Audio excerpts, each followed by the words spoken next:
Good morning, all dear my students. As I promised to, and we will be discussing about the use of bean और bean के ऊपर हम discuss करेंगे and how can we use. देखो bean का ज़्यादा use है नहीं, लेकिन अब हम लोग थोड़ा सा उसमें बिविल्डरमेंट एक होता है ना, तो जो बिविल्डरमेंट जब आ जाता है, उलझन इंटेंगलमेंट जब आ जाता है तो बड़ी प्रॉब्लम होती है. So you face so many kinds of problem. That you don't want to face that kinds of problem in your life, but you are still facing that problem because of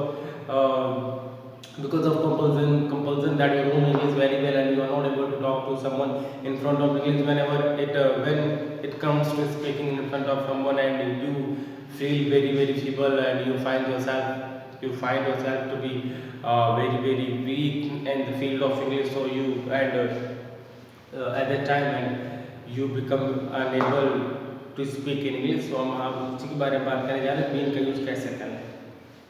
जैसे simple सा एक use है यहाँ पे मैं आपको बता रहा हूँ, ये आपको केवल एक समझाने के तौर पे यूज़ कर रहा हूँ. तुमसे मिले हुए बहुत दिन हो गए, तो मान लीजिए बहुत दिन हो गए, इसको कैसे हाउ टू ट्रांसलेट दिस. बहुत दिन हो गए, इट हैज बीन.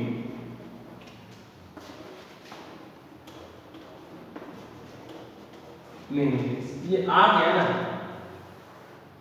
ये यहाँ पे एज अ मेन बनता है, मतलब बी का मतलब होता है होना, हो गए हैं.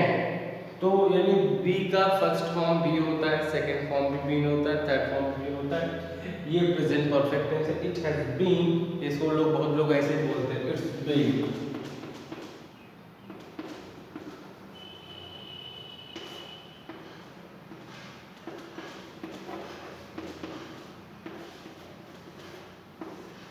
इट्स बिन बोलते हैं, इट्स बिन भी बहुत लोग बोलते हैं. So it's been many days, बहुत दिन हो गए तुमसे मिले हुए. तुमसे मिलते हुए अलग चीज है, मिले हुए अलग.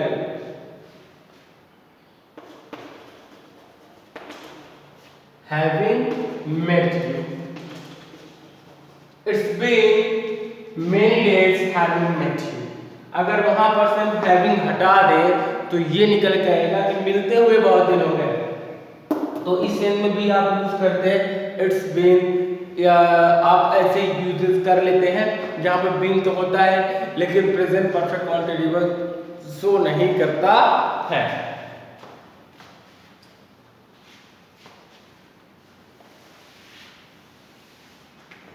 जैसे कई बार आप इंग्लिश बोलते हैं और इसमें आप ये बोलते हैं कि आई एम एबल, मतलब मैं एबल हूं.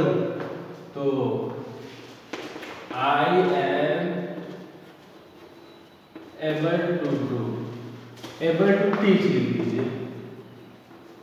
मान इसका मतलब है कि मैं पढ़ाने के काबिल हूं.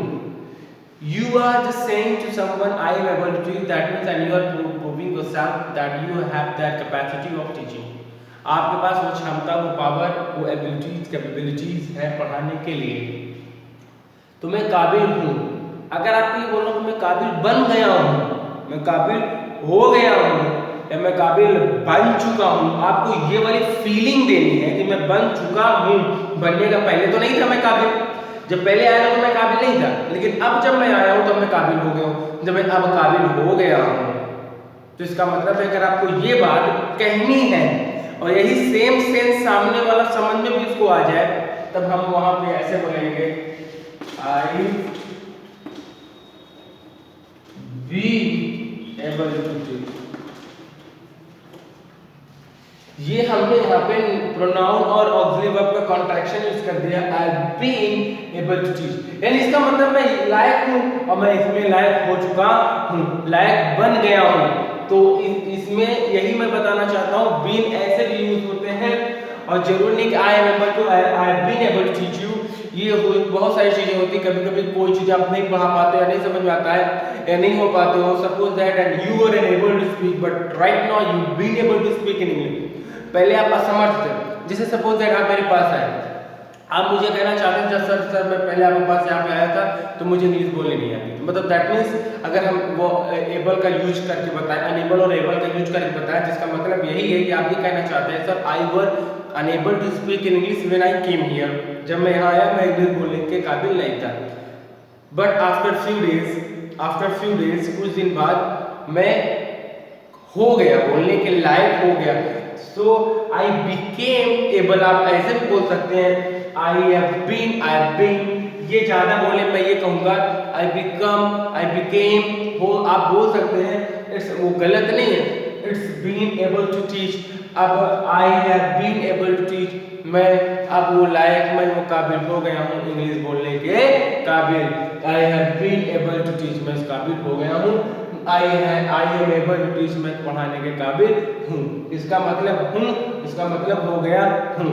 जब आप हो गया हूँ वाली फीलिंग देनी है और सामने वालों को समझाना भी है तो ऐसा यूज करिए, बाकी ऐसा यूज करिए। तो बहुत सारे बीन के एग्जाम्पल हैं जो आप समझ सकते हैं और आपको विदाउट हेजिटेशन आपको इसको यूज करना चाहिए। Let's move on another topic. I hope you understood very well and what I was teaching you. Okay,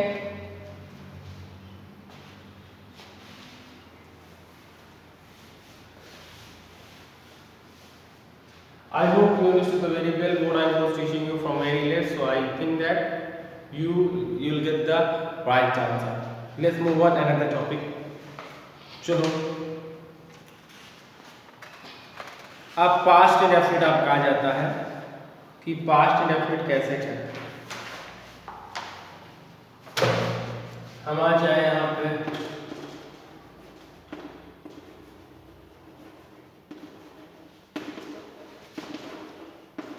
अच्छा ये पास्ट इंडेफिनिट देख लें। पास्ट इंडेफिनिट होता क्या है? पहले से हम पास्ट इंडेफिनिट की हेल्पिंग वर्ब बता दें, डिड है। पास्ट इंडेफिनिट की हेल्पिंग वर्ब डिड होती है और पास्ट है तो जाहिर बात काम कर लिया गया होगा। इसमें वर्ब का सेकंड फॉर्म लगता है, सेकंड फॉर्म ऑफ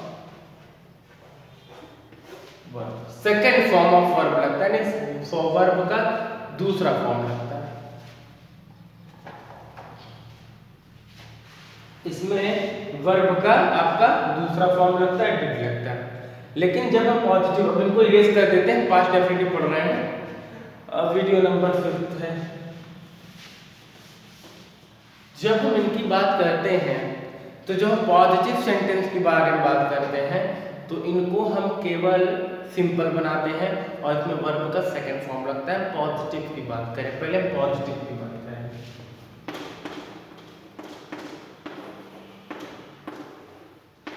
पॉजिटिव में क्या है, जैसे मैंने खाना खाया तो इंग्लिश आएगी आई एट फूड। 2 से 4 मिनट है, बाद ये क्लियर हो जाएगा। ये पॉजिटिव की बात करें, आई एट फूड, ये बेटा ये जो एट है this is the second form of eat. Eat का सेकेंड फॉर्म है, ईट आपका फर्स्ट फॉर्म कहलाता है। ईट मीन्स खाना और एट मीन्स खाया, तो ate is your second form of eat, ठीक है। और जब हमको पास्ट डेफिनेट का पॉजिटिव सेंटेंस बनाना होता है तो नेगेटिव और इंटरोगेटिव बनाना नहीं होता है। So there is a no use of your auxiliary verb, that is called the primary auxiliary verb. So no need to utilize auxiliary verb in positive sentence whenever and you are going to translate into, especially I am just talking about in the field of past indefinite tense। तो I ate food, कोई भी आप लगाए, he went to school लगा दिया, ये लगा दिया, he went, मैं बोल भी दे रहा हूँ अगर आप नहीं देख पा रहे हैं, he went to school, तो ये went आपका क्या है, सेकेंड फॉर्म है, ये आपका सेकेंड फॉर्म है स्कूल का। अब हम नेगेटिव में आ जाए, अब आपका ये आपको समझ में आ जाएगा नेगेटिव। अब मैंने बोला मैं खाना नहीं खाया, तो I did not eat food. तो देखिए पहले का क्या था, आई एट फूड, जैसे ही डिड नॉट लगा ये एट कन्वर्ट होके आ गया आपके ईट में। यही that is what I was trying to tell all of you कि यहाँ पे भी सेकंड फॉर्म में था, यहाँ पे फर्स्ट फॉर्म में आ गया। और फर्स्ट असर्टिव में या तो अफर्मेटिव में do not, does not, did not का यूज होता ही नहीं। डू नॉट, डज नॉट तो प्रेजेंट डेफिनेट का है बेटा। पास्ट डेफिनेट में जब हम असर्टिव की बात करते हैं तो डी नॉट, डिड नॉट का इंट्रोगेटिव नेगेटिव का काम नहीं आता।